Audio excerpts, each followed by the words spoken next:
Haleluya.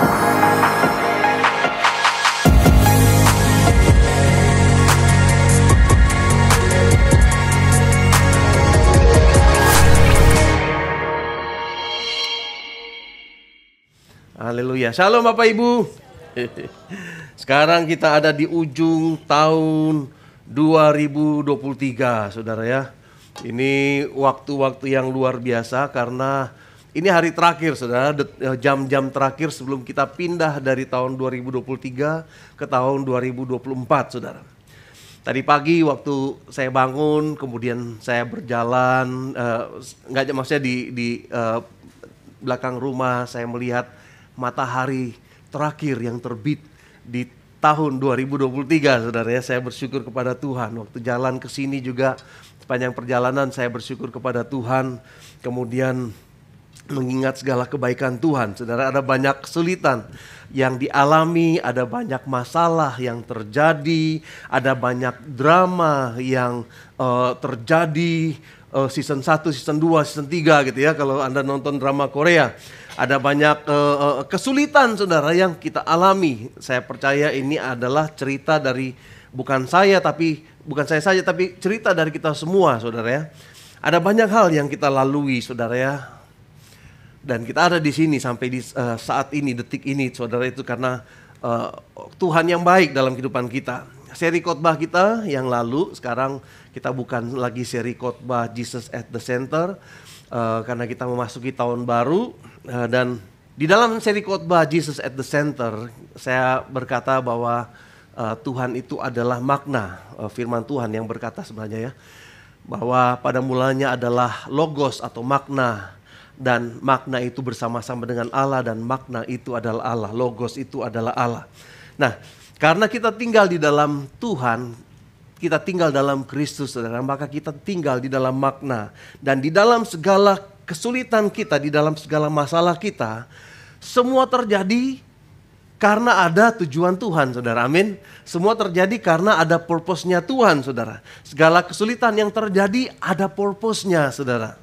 Segala tantangan yang terjadi ada purpose-nya. Setiap kejadian yang terjadi dalam kehidupan Anda di tahun 2023 ada purpose-nya. Bahkan semua berkat-berkat Tuhan yang terjadi ada purpose-nya, ada tujuannya kita mengalami semuanya itu, Saudara. Nah, jika semua kejadian, Saudara, jika semua masalah, semua drama, semua keadaan terjadi karena ada purpose, artinya dalam kehidupan kita nggak ada istilah kecelakaan. Coba katakan kepada kiri kanan, nggak ada istilah kecelakaan. Nggak ada istilah kecelakaan. Dan tidak ada kecelakaan yang bisa terjadi pada orang percaya. Karena kecelakaan artinya suatu kejadian tanpa makna yang tiba-tiba terjadi dalam kehidupan seseorang. Nah, tapi setiap kita, Saudara, sebagai orang percaya, Tuhan ada di dalam kita ada di dalam Tuhan, dan setiap hal yang terjadi dalam kehidupan kita semua ada maknanya. Amin, Saudara, ada maknanya. Semua yang terjadi punya purpose, punya maksud, Saudara, dan tujuan. Roma 8 ayat 28 ini salah satu ayat favorit saya, Saudara ya. And we know that all things work together for the good to those who love God and to those who are called according to His purpose. Bahasa Indonesianya gitu ya. Kita tahu sekarang bahwa Allah turut bekerja untuk mendatangkan kebaikan bagi mereka yang terpanggil. Ya, mereka yang mengasihi Dia, yaitu mereka yang terpanggil sesuai dengan rencana Allah. Dalam kehidupan saudara dan saya ada rencana Tuhan, ada purpose-nya Tuhan. Karena itu setiap keadaan, setiap kejadian dalam kehidupan Anda, apapun itu di dalam kehidupan Anda tahun 2023 yang akan kita lewati ini, punya tujuannya, Saudara. Amin, punya tujuannya. Itu sebabnya kita bisa bersuka cita kepada Tuhan. Kita punya alasan untuk bersyukur dalam segala keadaan, Saudara. Di dalam 1 Tesalonika, Saudara, 1 Tesalonika 5 ayat 18 dikatakan, kita baca sama-sama 1, 2, 3. Mengucap syukurlah dalam segala hal, sebab itulah yang dikehendaki Allah di dalam Kristus Yesus bagi kamu. Firman Tuhan katakan mengucap syukurlah dalam segala hal. Tuhan berkata supaya kita di dalam segala keadaan, Saudara, mengucap syukur. Pastor, gimana kalau kejadiannya, peristiwa yang gak enak? Beberapa hari yang lalu kami datang mengunjungi sahabat kita, Saudara, Pastor Halim Daniel Halim dari Guangzhou, mamanya meninggal. Apakah meninggalnya orang tuanya adalah kita bisa bersyukur, terima kasih untuk mama saya yang sudah meninggal? Enggak, saudara. Tuhan, firman Tuhan katakan mengucap syukurlah dalam segala hal, bukan untuk segala hal, saudara. Kita bersedih untuk hal-hal yang terjadi dalam kehidupan kita, tapi kita bersyukur di tengah-tengah keadaan yang sulit sekalipun, Tuhan punya purpose di dalam kehidupan kita. Itu sebabnya Tuhan katakan mengucap syukurlah dalam segala hal. Dalam segala hal, bukan untuk segala hal. Nah, saudara, ada beberapa pelajaran yang beberapa minggu terakhir ini saya banyak merenung, kemudian berpikir, kemudian mencatat. Ada banyak hal yang saya pelajari sepanjang tahun 2023 ini, saudara ya. Ini suara saya agak bindeng ya. Tadi Pastor Edward juga suaranya agak bindeng. Karena memang minggu ini saya agak pilek pertama begitu selesai open house di rumah. Thank you untuk Anda yang sudah datang. Setelah open house tiba-tiba besoknya udah terkapar gitu ya. Dalam proses recovery, puji Tuhan nggak ada apa-apa, semuanya normal. Dan saya juga berdoa supaya Tuhan berikan kekuatan masuki tahun baru. Bahkan nanti malam banyak yang begadang, saudara ya. Tuhan berikan kesehatan, Tuhan berikan kekuatan, saudara ya. Nah, tahun 2023 ini ada beberapa pelajaran yang saya dapatkan. Dan saya percaya kita bisa aplikasikan dalam kehidupan kita dan kita bisa aplikasikan untuk tahun depan, saudara ya. Ada 4 hal paling enggak yang saya dapatkan gitu ya. Pertama, di tengah-tengah segala kesulitan, di tengah-tengah segala kejadian yang mungkin enggak enak terjadi, saudara, kita harus tetap percaya pada karakternya Tuhan. Terkadang keadaan-keadaan yang sulit, saudara, membuat kita mempertanyakan Tuhan, saudara ya. Tuhan, kenapa ini terjadi dalam kehidupanku? Kenapa semuanya ini terjadi, tertimpa dalam kehidupanku? Saudara, apapun yang terjadi dalam kehidupan kita, saudara, Roma 8 ayat 28 katakan bahwa semua terjadi untuk kebaikan kita, saudara. Percaya pada karakter Tuhan, bahwa Tuhan gak pernah iseng, Tuhan gak pernah jahat, Tuhan gak pernah punya rancangan yang jahat buat saudara dan saya, amin. Jadi dalam segala keadaan pun Anda bisa percaya kepada Tuhan bahwa semuanya ini ada tujuan, semuanya ini mendatangkan kebaikan, semua ini membawa kepada suatu hal yang luar biasa di dalam kehidupan kita. Mungkin saat ini kita nggak bisa melihat, saudara, tetapi nanti, saudara ya, beberapa tahun yang akan datang, mungkin 5 tahun yang akan datang waktu kita melihat ke belakang. Wow, thank you Tuhan. Saya ingat dulu, saudara, waktu saya lulus SMA, saya benar-benar punya mimpi, saudara. Saya pengen lakukan ini, saya pengen lakukan ini, kuliah ini, kuliah itu, saudara. Nggak kesampaian, saudara. Kita bukan dari keluarga yang mampu, saudara ya. Jadi waktu lulus SMA, saya benar-benar berharap bisa masuk ke sekolah, ke universitas negeri, saudara.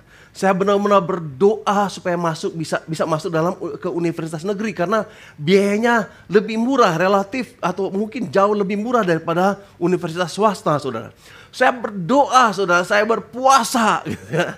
Saya benar-benar mempersiapkan dengan terbaik dalam kehidupan saya, saudara. Waktu tahun 92, saudara, waktu saya lulus SMA, ikut yang ujian untuk masuk universitas. Nggak lulus, saudara. Nggak lulus. Wah, saya sedih sekali. Kemudian saya bilang, oke, saya sambil tunggu tahun depan untuk kuliah, gitu ya. Untuk ujian lagi, saya ambil saya ikut sekolah. Saya ambil sekolah swasta yang paling murah, saudara, yaitu jurusan MIPA, Matematika dan Ilmu Pengetahuan Alam, saudara. Kenapa saya masuk di situ? Karena di situ peminatnya paling sedikit, saudara. Udah butek belajar fisika, matematika pada waktu SMA, begitu lulus SMA mereka pengen ambil ekonomi, pengen ambil teknik, saudara. Jadi yang kuliah di MIPA, jurusan Matematika dan Ilmu Pengetahuan Alam, terutama di jurusan fisika, saudara, itu jarang, saudara. Jadi murah sekali, saudara. Jadi saya daftar di situ, saudara ya. Jurusan fisika, saudara. Wah, itu saya yakin di sini nggak ada yang kepikir, oh nanti kalau lulus SMA yang anak-anak muda saya pengen belajar fisika. Kayaknya kalau udah lulus SMA lupakan fisika. Tapi waktu itu saya masuk jurusan fisika, saudara ya. Dan waktu setahun kemudian saudara ya, waktu ada ujian lagi untuk masuk universitas, saya udah punya impian, saya udah benar-benar siap. Udah setahun saya belajar fisika dan matematika, saudara. Kemudian saya ikut ujian lagi, saudara. Waktu ikut ujian lagi, saudara, saya berdoa, berpuasa, saudara. Sebelum pengumuman, saudara, saya nggak tidur malam itu, saudara ya. Karena saya berdoa, saya menyanyi, saya menyembah Tuhan waktu itu. Karena saya ingin sekali untuk masuk universitas negeri, saudara, karena murah, karena terjangkau. Malam itu saya nggak tidur, saudara. Saya nyanyi, saya ada satu lagu waktu zaman saya tahun 93 itu sangat terkenal gitu ya, Sanip Yesaya, itu pendeta Sanip Yesaya. Anda yang masih muda-muda pasti nggak kenal beliau, seorang hamba Tuhan yang luar biasa. Penyembah yang luar biasa, lagunya saya putar berulang-ulang, side A, side B, saudara. Yang anak-anak muda juga nggak ngerti apa artinya side A, side B, karena udah nggak ada kaset, saudara ya. Kemudian, saudara, waktu itu benar-benar saya waktu itu ya merasakan hadirat Tuhan. Besok paginya saya dengan percaya diri, setengah percaya diri, setengah enggak, saudara ya. Sama teman, ayo kita pergi ke Senayan. Di sana biasanya ada papan pengumuman, tempelin nama-nama yang lulus yang ikut ujian di Jakarta, saudara. Saya sama teman SMA saya ketemu di Senayan, kemudian kita bagi, saudara. Dia bilang, bro, kamu cari nama saya cari nama kamu ya. Kemudian di papan itu kita lihat sama-sama mahasiswa-mahasiswa yang lain, calon mahasiswa yang lain. Lihat lagi, ulang lagi, saudara, saya nggak ketemu namanya dia. Dia juga sama, saudara. Saya mau kabarin dia, nama lu nggak ada, nggak enak, saudara. Kurang berusaha namanya. Dia juga mau ngomong ke saya nggak enak, saudara. Tapi udah setengah jam, 1 jam, akhirnya kita berhadapan mata, saudara, dan katakan, bro, sorry. Anda kurang beruntung, kita kurang beruntung. Waktu itu saya kecewa, saudara. Saya kecewa, Tuhan, kenapa seperti ini? Ini satu-satunya cara menurut saya waktu itu ya. Satu-satunya cara mencapai masa depan saya, Tuhan. Saya nggak sanggup, Tuhan. Ini satu-satunya cara. Kalau nggak, saya nggak ngerti. Nggak lulus, saudara. Kemudian saya tulis surat kepada teman saya. Dulu belum ada SMS, belum ada email, saudara. Masih koresponden, surat, saudara. Saya tahu papanya itu bekerja salah satu petinggi di Pertamina di wilayah Indonesia Timur gitu ya. Bro, papa kamu punya kerjaan nggak? Oh ya, udah datang aja katanya gitu ya. Pokoknya gampang buat kamu, nanti saya ngomong ke papa saya. Saudara, karena apa? Karena waktu itu saya benar-benar frustasi, saudara. Saya pikir Tuhan nggak adil sama saya. Tuhan sudah tahu bahwa saya nggak akan bisa kuliah dengan biaya yang besar. Kenapa Tuhan nggak? Itu kayak apa maksudnya? Loloskan aja saya. Saya pilihan kan biasa 3 ya. Udah yang hebat-hebat di pilihan nomor 1, yang biasa-biasa pilihan nomor 3, yang benar-benar paling gampang. Gitu ya. Pilihan nomor 3 itu yang pilihan yang kira-kira nggak ada orang yang suka kuliah di situ. Itu aja nggak lulus, saudara. Itu aja nggak tembus, saudara. Udah pilih di kampung mana gitu. Universitas kan bisa pilih waktu itu ya. Pilihan pertama Universitas Indonesia. Kalau saya masuk Universitas Indonesia, saya jadi seniornya si Marisa. Gitu. Universitas Indonesia jurusan geologi. Pilihan kedua, saya cari di UGM, saya lupa universitasnya apa. Pilihan ketiga saya pilih di mana gitu, saya sendiri lupa gitu ya. Yang penting kemungkinan tembusnya, kemungkinan dapatnya paling mudah gitu, paling besar kemungkinannya. Nggak dapat, saudara. Saya benar-benar kecewa. Tapi saudara, saat ini kalau saya menoleh ke belakang, saya melihat peristiwa itu, saya akan bersyukur, saudara. Kenapa? Karena Tuhan melakukannya.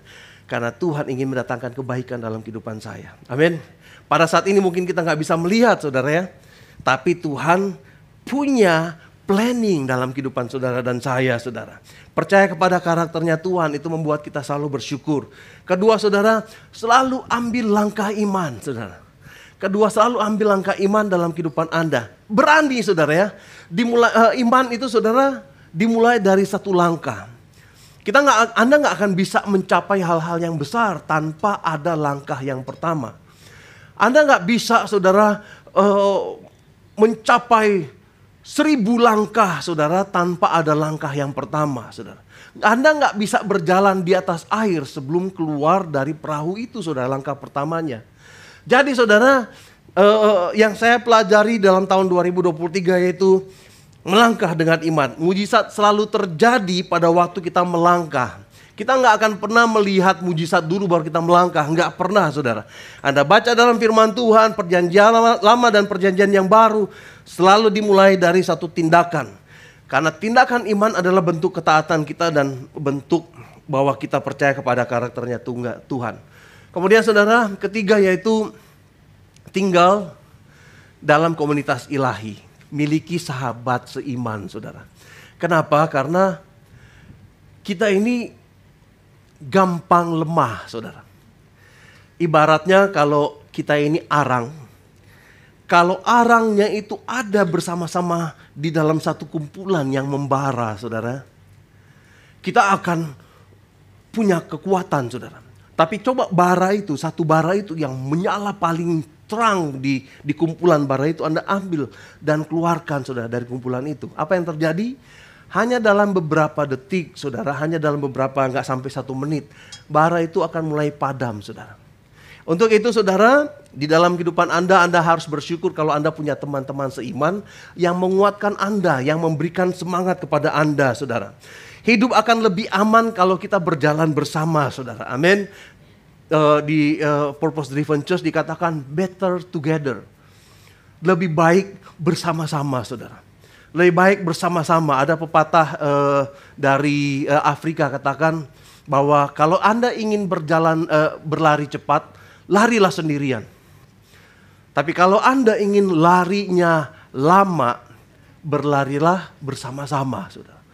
Kalau berlari sendirian, Anda bisa sprint, tetapi nggak akan lama, saudara, nggak akan jauh. Tapi kalau Anda ingin berjalan tetap kuat dengan jarak yang jauh, Anda harus bersama-sama dengan saudara seiman. Amin, saudara. Karena hidup kita bukan sprint, saudara. Hidup kita adalah satu lari maraton. Kemudian keempat yang saya pelajari, saudara, tahun 2023 ini yaitu istirahat, saudara. Give yourself a break. Berikan dirimu suatu kesempatan untuk beristirahat. Berikan kesempatan untuk berdiam diri. Berikan kesempatan untuk merenung. Berikan kesempatan untuk mengasihi diri kita sendiri, saudara. Karena kita ini bait Allah. Amin.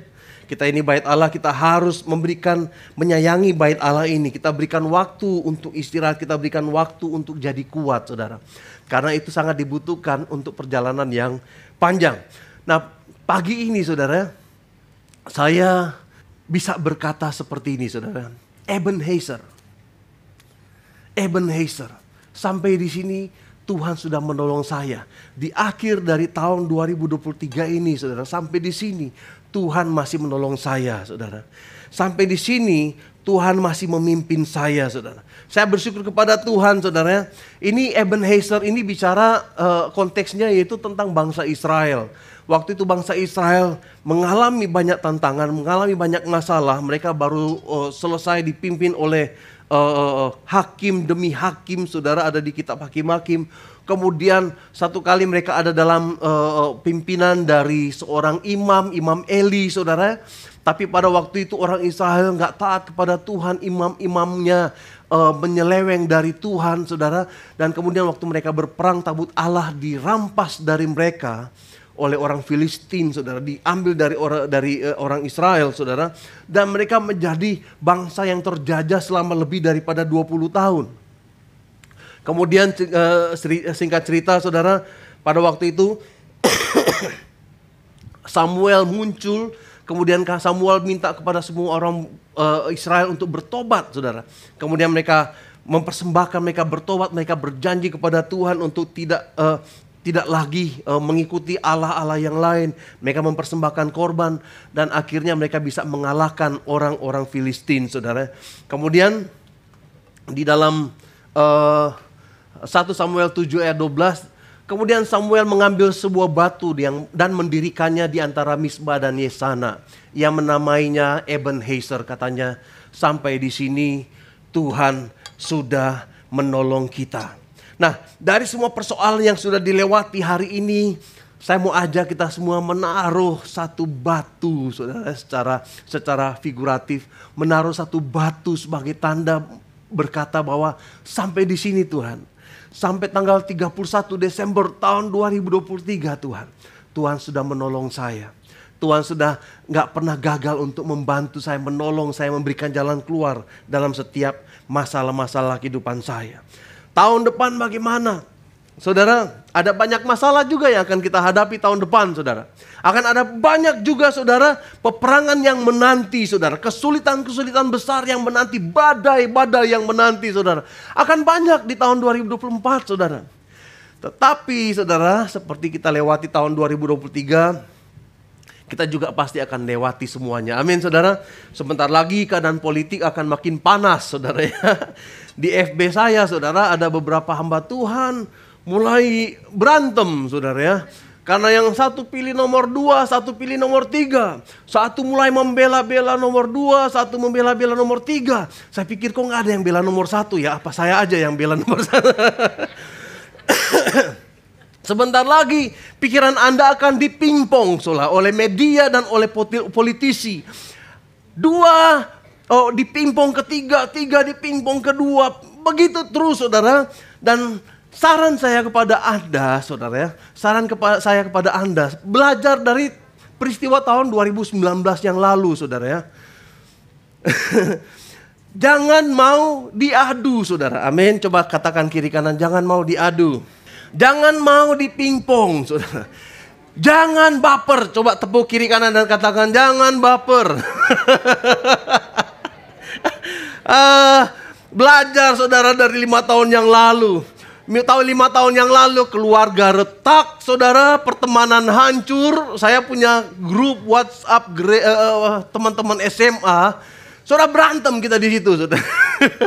Berantem di situ, saudara ya.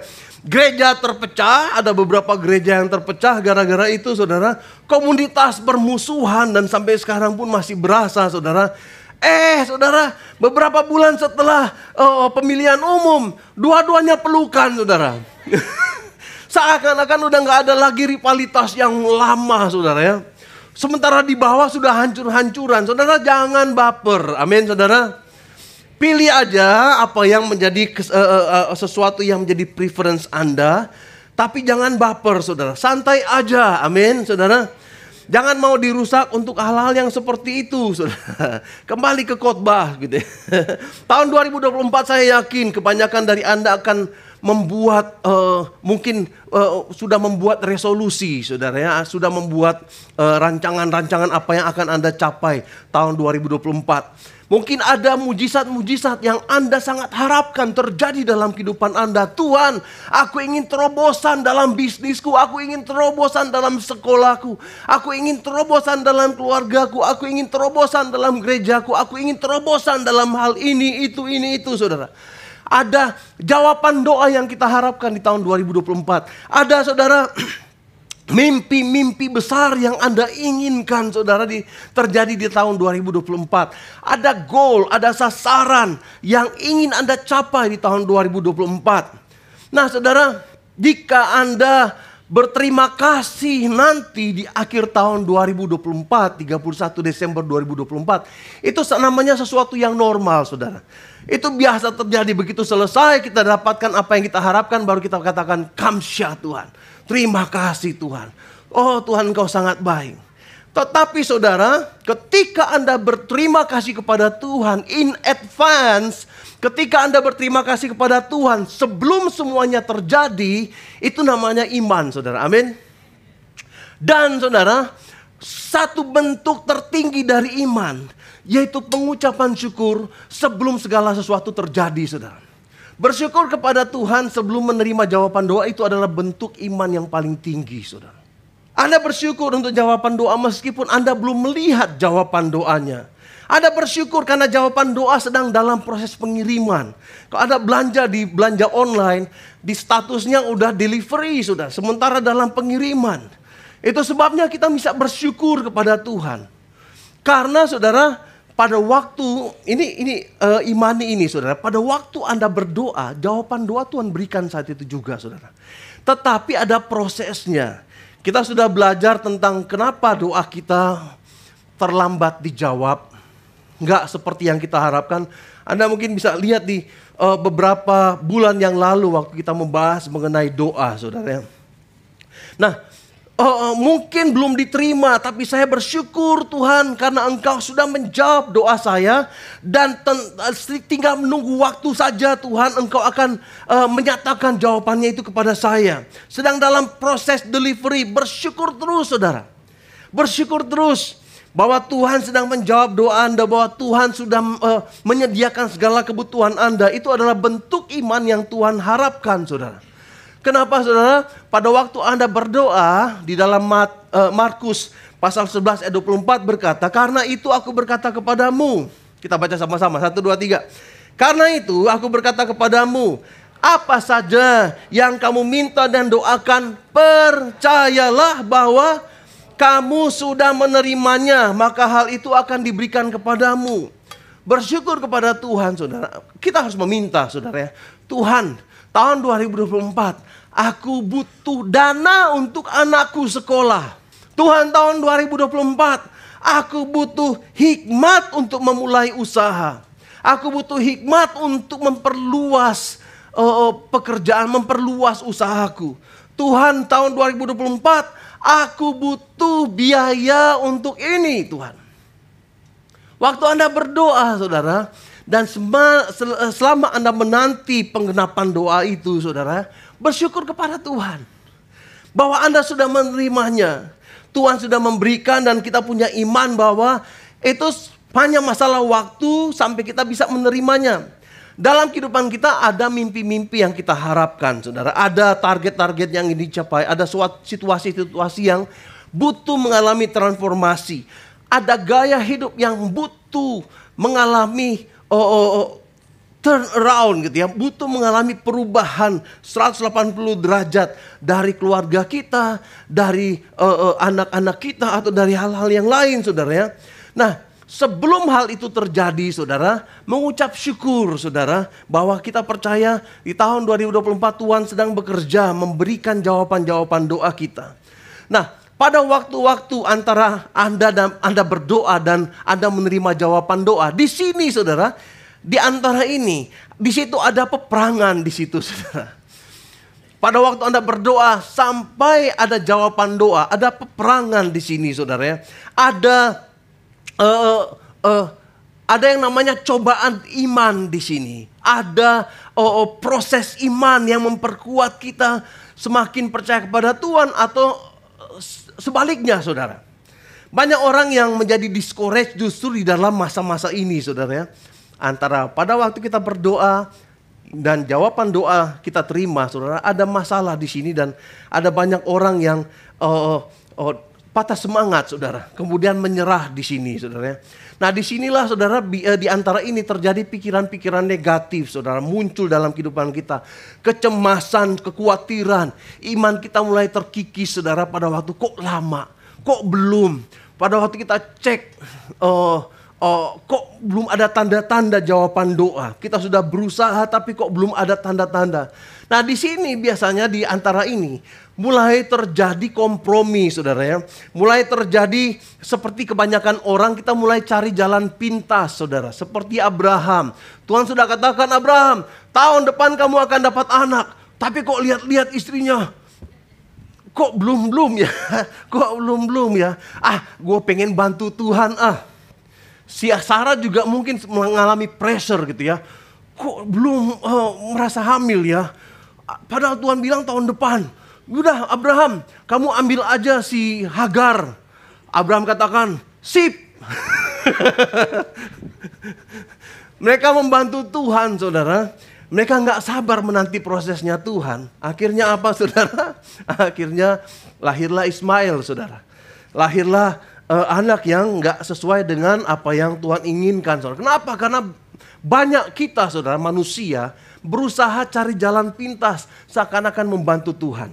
Saudara percayalah bahwa detik di mana Anda berdoa, Anda meminta kepada Tuhan, Tuhan mengirimkan jawabannya.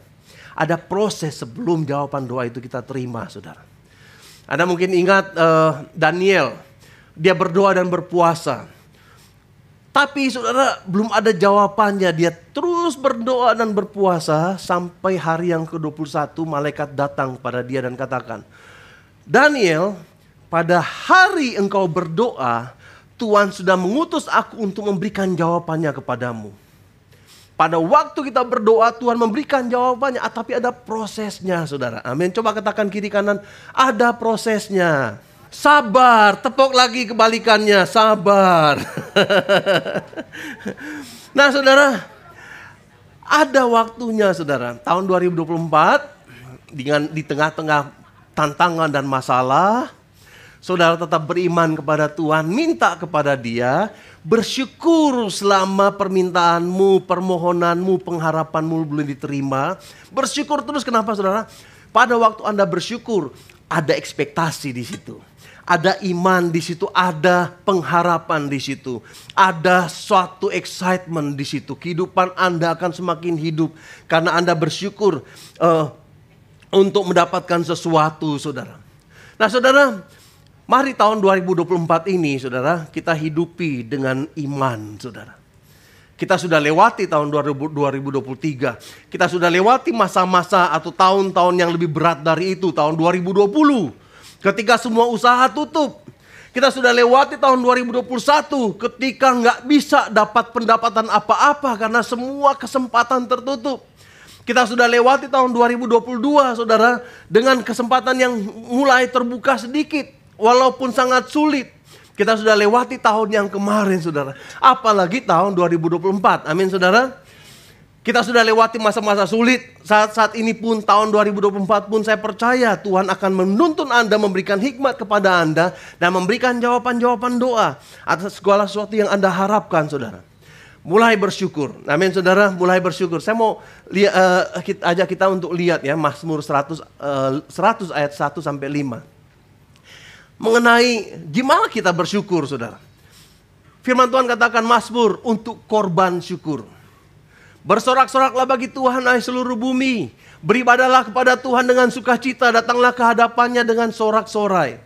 Saudara, pertama pada waktu Anda ingin bersyukur kepada Tuhan, dikatakan bersorak-soraklah bagi Tuhan hai seluruh bumi. Ini bicara tentang bagaimana kita menjadi kesaksian bagi orang yang lain. Bersaksi salah satu bentuk dari pengucapan syukur kita kepada Tuhan. Katakan kepada orang yang lain, Tuhan itu baik. Katakan kepada teman-teman Anda yang onsite maupun teman-teman Anda yang ada di Facebook, di Instagram dan lain-lain tentang Tuhan yang baik. Beribadahlah kepada Tuhan dengan sukacita. Ayat yang kedua. Datanglah ke hadapannya dengan sorak-sorai. Beribadahlah dengan sukacita saudara. Pada waktu Anda datang ke rumah Tuhan, datang dengan sukacita. Waktu Anda datang untuk melayani Tuhan, melayani dengan penuh sukacita saudara. Layani dengan penuh ekspektasi kepada Tuhan. Ayat yang ketiga, ketahuilah bahwa Tuhanlah Allah, Dialah yang menjadikan kita dan punya Dialah kita umatnya dan kawanan domba gembalaannya. Ini bicara dikatakan ketahuilah. Cara kita bersyukur kepada Tuhan yaitu dengan mempelajari Dia, mempelajari firman Tuhan. Dengan membaca firman Tuhan, merenungkan firman Tuhan. Dengan mengenali Dia hari demi hari saudara, bergaul dengannya saudara. Ayat yang keempat, masuklah melalui pintu gerbangnya dengan nyanyian syukur. Ke dalam pelatarannya dengan puji-pujian. Bersyukurlah kepadanya dan pujilah namanya. Cara kita bersyukur yaitu dengan menyanyikan pujian saudara. Saat ini saudara di handphone Anda punya lagu-lagu yang Anda bisa akses untuk mendengar puji-pujian saudara. Dalam berbagai kesempatan saudara, dengar lagu-lagu pujian, nyanyi lagu-lagu pujian itu akan mengisi kehidupan kita dan membuat kita semakin bersemangat bersyukur kepada Tuhan saudara. Satu kali teman saya, ini waktu di Jepang itu saya tinggal satu dormitory, satu kos-kosan dengan teman saya. Sekarang ini teman saya ini dia menjadi gembala, menjadi pendeta di Taipei, bukan di Taichung. Satu kali kita pagi-pagi dia bangun, dia kasih tahu ke saya, Fer, saya punya mimpi tadi malam. Itu dia cerita mimpinya, saudara. Mimpinya itu benar-benar nyata dan dia masih ingat dengan jelas. Waktu dia melihat dia lagi jalan, saudara, dan di depannya ada malaikat-malaikat yang lagi potongin rumput sama pinggirin batu-batu supaya dia bisa jalan, saudara. Lagi mempersiapkan jalan di depannya dia, saudara. Jadi waktu dia jalan, lemes-lemes gitu ya, dia tunggu malaikat juga kerja katanya, bersihin jalan, kemudian dia maju lagi. Kemudian saudara pada waktu itu dia cerita, kemudian teman saya ini, Pastor Hendra namanya, dia nyanyi saudara, di dalam mimpi itu dia nyanyi. Bapa engkau sungguh baik, saya lupa lagunya apa tapi mungkin itu ya. Kasihmu melimpah, waktu lagi nyanyi gitu sih saudara. Tiba-tiba malaikat-malaikat yang sedang mempersiapkan jalannya jadi penuh semangat, penuh motivasi, dan dalam sekejap jalan di depannya itu saudara menjadi sangat siap, sangat rapi saudara. Pada waktu dia memuji Tuhan. Kemudian teman saya ini saudara katakan, Fer, berarti pada waktu kita memuji Tuhan, jalannya kita akan semakin plong. Tuhan akan membereskan jalan kita dan Tuhan akan mempersiapkan segala sesuatu sehingga kita bisa berjalan dengan baik. Nah saudara, saya bersyukur kepada Tuhan. Dia cerita seperti itu memberikan semangat kepada saya saudara. Karena pada waktu kita memuji menyembah Tuhan, pada waktu kita bersyukur kepada Dia, bersorak-sorai kepada Dia, malaikat juga akan semakin rajin gitu ya, sesuai dengan apa yang dia mimpikan waktu itu untuk mempersiapkan jalan pada kita saudara. Saudara, kalau Anda hidup dengan banyak keluhan, Anda hidup dengan banyak gerutuan, saudara, komplain, saudara. Malaikat juga malas-malesan, saudara, untuk mempersiapkan jalan bagi Anda, saudara. Tapi pada waktu kita mulai semangat, pada waktu kita memuji menyembah Tuhan, saya yakin juga malaikat akan semakin bersemangat, saudara ya, mempersiapkan jalan bagi saudara dan saya. Amin, saudara. Kita lihat ya, Mazmur pasal 50. Ayat 14-15. Persembahkanlah syukur. Bagaimana cara kita bersyukur kepada Tuhan? Persembahkanlah syukur sebagai korban kepada Allah dan bayarlah nasarmu kepada yang maha tinggi. Berserulah kepadaku pada waktu kesakan, aku akan meluputkan engkau dan engkau akan memuliakan aku, kata firman Tuhan. Saudara, pada hari ini saudara, saya mau ajak Anda ambil tindakan. Saya mau ajak Anda untuk menyatakan syukur Anda untuk tahun 2024, saudara. Kita mengucapkan syukur kepada Tuhan untuk setiap jawaban doa, untuk setiap jalan keluar, untuk setiap keadaan yang kita harapkan, untuk setiap mujizat yang kita mimpikan, yang kita butuhkan dalam kehidupan kita. Kita mengucap syukur in advance, saudara. Sebelum semuanya itu terjadi, kita bersyukur kepada Tuhan, saudara. Nah, saya mau ajak Anda di hari yang terakhir ini, tahun 2023, kita mengambil langkah iman untuk setiap berkat, mujizat, jawaban doa, pertolongan, mujizat yang kita butuhkan di tahun 2024, saudara ya. Di dalam kekristenan ada istilahnya persembahan ucapan syukur, saudara ya. Saya mau ajak kita melakukan langkah ini, saudara. Memberikan persembahan ucapan syukur untuk apa yang Anda harapkan akan terjadi tahun 2024, saudara. Saya nggak pernah lakukan ini, cuma saya merasa tergerak, saudara ya. Tahun ini, saat ini, di akhir tahun ini, sebelum kita masuk tahun 2024, kita mengatakan kepada Tuhan, Tuhan, sebelum saya menerima setiap berkat dan jawaban doa dan mujizat dan pertolongan Tuhan, saya ingin mengucap syukur kepada Tuhan in advance sebagai langkah iman saya kepada Tuhan.